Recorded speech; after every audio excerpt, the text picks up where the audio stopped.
Baik, Assalamualaikum warahmatullahi wabarakatuh. Selamat pagi, salam sejahtera anak-anak semuanya. Mudah-mudahan kita diberi kesehatan. Anak-anak, kali ini kita akan belajar tentang pertumbuhan hewan, yaitu tema 1, subtema 3, pembelajaran 6. Bagaimana, sudah siap anak-anak? Baik, mari kita lanjutkan. Tujuan pembelajaran kali ini adalah dapat menyajikan laporan tentang proses pertumbuhan dan perkembangan nyamuk, memberikan saran sebagai pemahaman bersatu dalam keberagaman dengan bahasa yang santun, menentukan hasil perkalian dengan benar. Pertumbuhan nyamuk. Nyamuk memiliki daur hidup seperti hewan lainnya. Daur hidup nyamuk dimulai dari telur. Telur nyamuk berada di atas air. Ketika sudah menetas, telur menjadi jentik-jentik. Jentik-jentik berubah menjadi pupa. Setelah beberapa waktu, pupa berubah menjadi nyamuk. Tahapan perkembangan nyamuk berlangsung cepat. Mengapa terjadi demikian? Karena medianya adalah air. Kita tahu air terdapat di mana-mana. Daur hidup nyamuk. Yang pertama, seperti hewan lainnya, adalah bertelur. Ya, jadi telur yang pertama merupakan daur hidup nyamuk. Berikutnya adalah menjadi jentik nyamuk, ya. Yang berikutnya berubah menjadi pupa. Dan yang terakhir menjadi nyamuk dewasa. Ya, seperti kita lihat kebanyakan di rumah-rumah kalian sudah tahu ya. Beberapa nyamuk dapat menjadi penyebar penyakit yang mematikan.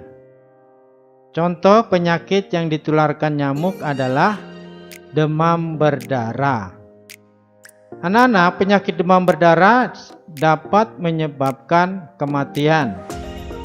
Oleh karena itu, kita harus menjaga jangan sampai terkena. Ya, kita lihat seperti dalam gambar, ya. Ciri-ciri nyamuk demam berdarah atau yang dikenal dengan Aedes aegypti, ya, nyamuknya seperti ABRI, seperti angkatan bersenjata, ya, loreng-loreng, hitam putih. Jadi kalau kalian melihat ada nyamuk sejenis seperti ini yang warnanya berloreng-loreng, hitam putih, hati-hati, itu adalah nyamuk demam berdarah. Ini yang mengakibatkan menjangkit pada kita dan akan mengakibatkan kematian. Ya, tetapi kalau kita anak-anak tinggal di tepi pantai yang banyak ikan, tentunya kamu harus banyak mengkonsumsi ikan.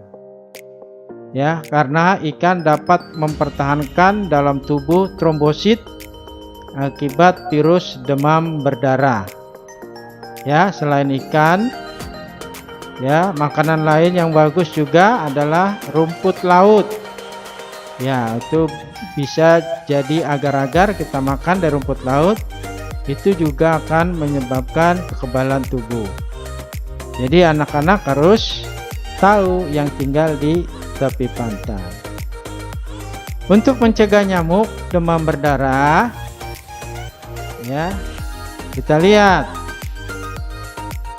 3M adalah yang selalu kita ingat harusnya. Apa saja anak-anak 3M itu?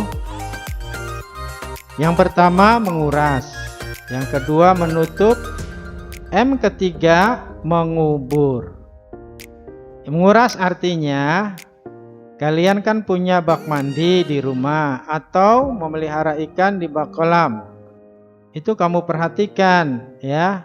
Harus sering-sering dikuras airnya. Karena di sanalah bersarangnya jentik nyamuk yang banyak ya di air yang tergenang. Oleh karena itu sering-sering kamu kuras. Kemudian menutup. Artinya kamu menutup tempat-tempat air yang terbuka ya, sehingga tidak dimasuki oleh nyamuk untuk berkembang biak di dalam tempat yang berair tanpa tutup. Kemudian mengubur apa? Barang-barang bekas yang dapat menampung air seperti kaleng bekas ya, itu kan di sekitar rumah kita banyak ya, harus kita kubur supaya tidak ada media untuk nyamuk bertelur, untuk berkembang biak ya anak-anak. Untuk mengingatkan masyarakat, kita juga tidak bisa sendiri ya untuk menjaga lingkungan ya, bisa dengan melalui poster. Ada media yang namanya poster. Apa itu poster? Ya, kita sudah bisa lihat di sini. Ya, poster berisi tentang gambar dan petunjuk-petunjuk serta anjuran yang menginformasikan kepada orang banyak. Itulah poster. Ya. Itu kalian buat. Cara membuatnya gimana? Ya, yang pertama kamu harus membentuk kelompok yang terdiri 5 orang. Yang kedua, diskusikan pesan yang akan disampaikan. Ya. Yang ketiga, informasi yang disampaikan yaitu berupa gambar daur hidup nyamuk, jenis nyamuk dan bahayanya, dan cara pencegahannya, sehingga orang lain dapat mengetahui informasinya. Yang keempat, tuliskan informasi dalam sebuah karton ya, supaya gampang atau mudah terlihat oleh yang membaca. Yang kelima, sampaikan informasi pada warga sekolah ya. Menjaga kebersihan lingkungan adalah tugas kita semua anak-anak. Kita harus saling mengingatkan untuk selalu menjaga kebersihan lingkungan. Menjaga kebersihan lingkungan perlu dilakukan agar dapat hidup nyaman dan sehat ya. Namun cara menyampaikannya harus dilakukan dengan sikap yang baik dan bahasa yang santun ya. Kamu harus dapat menjelaskan kepada orang yang ingin mengetahui ya, jelaskan pengetahuan kamu di situ ya. Misalnya, nyamuk senang tinggal di air yang tergenang. Nyamuk berkembang biak di media air. Sekali bertelur, nyamuk bisa menghasilkan ratusan telur. Ya, itu yang harus kamu ketahui terlebih dahulu untuk menginformasikan, sehingga bahasanya akan terlihat santun ya. Karena kita ingin mengajak orang banyak. Ya, bagaimana kalau kita melihat ada orang yang membuang sampah sembarangan? Bagaimana sikap kalian? Ya, tentunya diberi pelajaran atau diberitahu dengan sebaik-baiknya. Ya, jangan menyuruh atau berbuat yang tidak baik, akhirnya menjadi berkelahi. Ya, jadi diberitahu akibat dari membuang sampah sembarangan. Nah, ini yang perlu kita contoh adalah anak-anak banyak yang sudah mengetahui sehingga adanya kerja bakti membersihkan sampah, sehingga lingkungan kita menjadi bersih. Kalau menjadi bersih, kita bermainnya juga enak, ya. Kita mau beraktivitas lain juga enak. Sudah terjamin kebersihannya. Oleh karena itu, anak-anak, jagalah selalu kebersihan lingkungan. Dengan kebersihan lingkungan untuk menjaga kesehatan diri kita. Ya.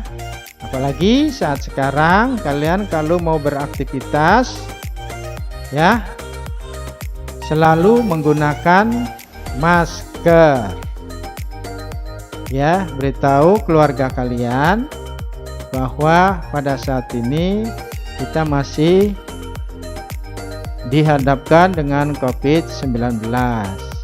Jangan sampai kita berurusan dengan rumah sakit, anak-anak. Anak-anak, ayo berlatih. Kita lihat banyak pasien dihitung dengan perkalian.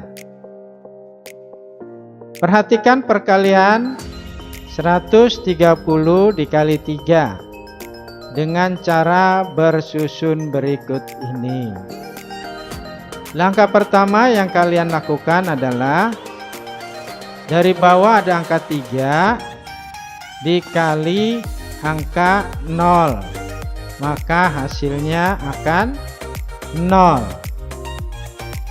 Ya, itu ada arah panah. 3 dikali 0 maka hasilnya adalah 0. Langkah kedua, dari bawah kembali 3 dikali 3, yaitu bilangan kedua dari kanan ke kiri, ya. Maka hasilnya adalah berapa? 9, ya. 3 dikali 3 9.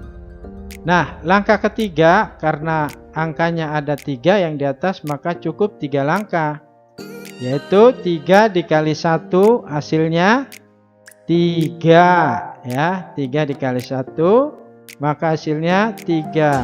Letakkan di sebelah yang paling kiri.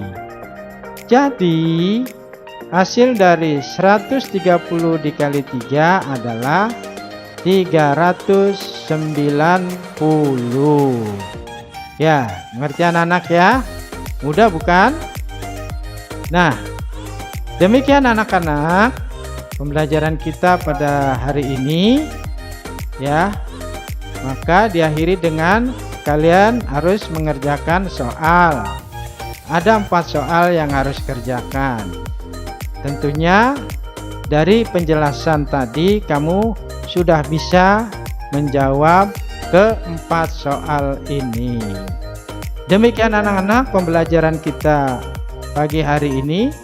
Mudah-mudahan kita bertemu kembali dalam keadaan sehat dan tetap semangat. Assalamualaikum warahmatullahi wabarakatuh.